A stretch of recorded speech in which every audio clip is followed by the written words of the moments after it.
नमस्कार, आप देख रहे हैं आर हिंदुस्तान न्यूज। आनंद सक्सेना के साथ कानपुर नगर से संवाददाता अमित मिश्रा की रिपोर्ट। आज संकट मोचन धाम बाराशाला बर्रा कानपुर में इंडियन बैंक उत्तर प्रदेश में कार्यरत भूतपूर्व सैनिक कर्मचारियों का सम्मेलन आयोजित किया गया, जिसमें उत्तर प्रदेश में इंडियन बैंक के 3 फील्ड जनरल मैनेजर कार्यालयों के अंतर्गत आने वाले सभी 14 अंचलों में कार्यरत भूतपूर्व सैनिक कर्मचारियों की सहभागिता रही। अधिकतर कर्मचारियों ने अपने अपने अंचल की तथा स्वयं की समस्याओं से अवगत कराया। सभी वक्ताओं की बातों से ये निष्कर्ष निकल कर आया कि प्रबंधन भूतपूर्व सैनिक कर्मचारियों से दुर्भाव रखता है। शाखा प्रबंधक अक्सर कहते हैं कि इनको वेतन हमसे ज्यादा मिलता है, परंतु ये सब कार्य कम करते हैं। कार्यक्रम आपको बता दें, कर्मचारी घर जा रहे होते हैं तो रास्ते में उन्हें प्रबंधन का फोन पर आदेश आता है कि कल आपको दूसरी शाखा में काम करने जाना है, एवं कोई आदेश पत्र नहीं दिया जाता है। अगर उस कर्मचारी के साथ कोई मार्ग दुर्घटना हो जाती है तो बैंक कोई जिम्मेदारी नहीं लेगा, क्योंकि उस कर्मचारी के पास कोई भी लिखित आदेश नहीं है। बैंक में जो भूतपूर्व सैनिकों का वेतन निर्धारण हुआ है वह डिपार्टमेंट ऑफ फाइनेंशियल सर्विस की 1 जनवरी 2006 तथा 2014 की गाइडलाइन के अनुसार है।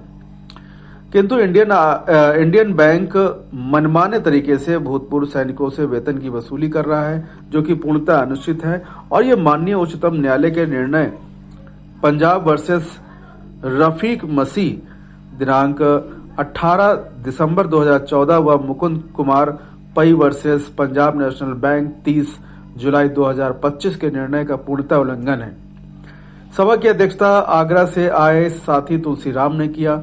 सभी के यानी कि सभा के संयोजक साथी के.एम. शुक्ला ने इस मुद्दे पर जोर देते हुए और जोरदार तरीके से अपने विचार रखे और कहा कि इंडियन बैंक के द्वारा की जा रही वेतन की वसूली पूर्णतः गैर संवैधानिक और अमानवीय है। निम्न वक्ताओं में तुलसीराम, आशुतोष सिंह, रावेंद्र शुक्ला, सलीम अहमद, संजय शर्मा, आशीष मिश्रा, BSC गुप्ता, नीरज, शीतला दुबे, के.एम. शुक्ला, नरेंद्र निषाद, अनुराग पांडे, राजेश शुक्ला, के वर्मा, अश्वनी कुमार, दीपक दीक्षित इत्यादि ने इस सभा में अपने विचार विमर्श रखे। फिलहाल अब सुरक्षित रहिए, जुड़े रहिए आर हिंदुस्तान से। नमस्कार। मैं तुलसीराम, पूर्व सैनिक बैंक कर्मचारी।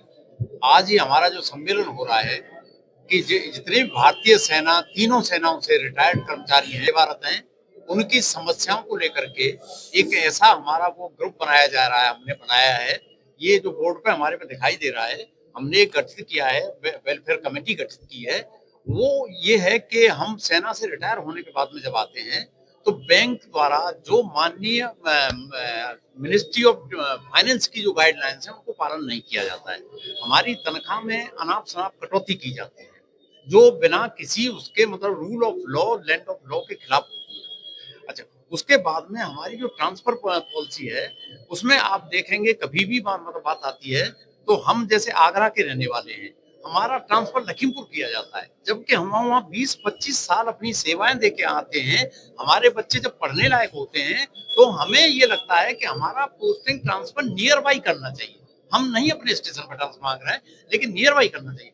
जहाँ हम लेह लद्दाख में रहते हैं, जहाँ अरुणाचल में रहते हैं, जहाँ चाइना बॉर्डर पर लड़े हैं, जहाँ जल नभ थल तीनों सेनाओं से हम जब आते हैं करके, जैसे मेरा व्यक्तिगत उदाहरण आप लेंगे तो मैं स्पेशल फोर्सेज में रहा हूँ, तो मैंने तीनों चीजें देखी हैं। तो उस तरह से जब हमारा ट्रांसफर दूर होता है या कोई किसी फौजी, कोई डिसेबल फौजी आता है, उसको भी मतलब ऐसा है कि उनको भी बाहर ट्रांसफर कर दिया जाता है।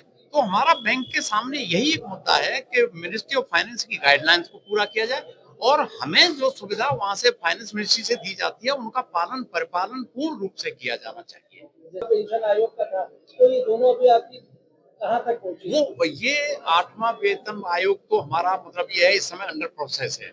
वन रैंक वन पेंशन लागू हो चुका है। फिर नेक्स्ट जो हमारा जो होगा मतलब ये है कि नेक्स्ट उसमें लेवल पे आएगा तो वो ऑटोमेटिक लग जाएगा। हमारी सरकार हमारे प्रति मतलब सैनिकों के प्रति और भूतपूर्व सैनिकों के प्रति बहुत संवेदनशील है।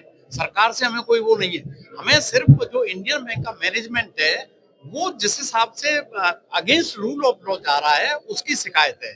बिना किसी कारण के, बिना नोटिस के हमारी तनख्वाहें काट दी जाती हैं, कहते हैं आपने ज्यादा ले लिया है। भाई ज्यादा ले लिया है तो देने वाली बैंक है, फिक्सेशन किया उन्होंने किया है, मैंने तो फिक्सेशन किया नहीं है। तो मुझे कम से कम अपना पक्ष रखने का मौका देना चाहिए। ऐसे नहीं काटना चाहिए कि मेरी तनख्वाह को एक ऑर्डर करके तनख्वाह काट दी।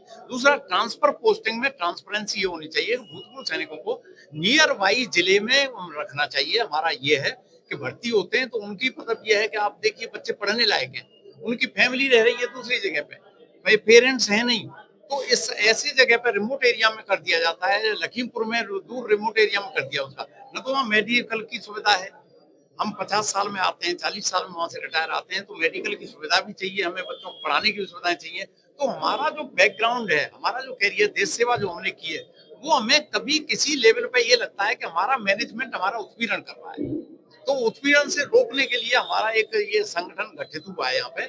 इसके माध्यम से हम पीसफुल माध्यम से अपना जो मिनिस्ट्री ऑफ डिफेंस है, मिनिस्ट्री ऑफ फाइनेंस है या बैंक के अधिकारी हैं, उनको हम रिप्रेजेंटेशन वगैरह देंगे।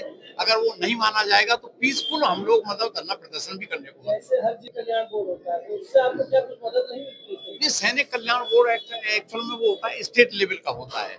बैंकें सेंट्रल गवर्नमेंट के अंदर आती हैं और इनका कॉर्पोरेट ऑफिस कभी किसी का मद्रास है, जैसे हमारा ये है मद्रास में हमारा, तो वो सैनिक कल्याण बोर्ड हमारी उतनी मदद नहीं कर पाता है जितनी उसको करनी चाहिए।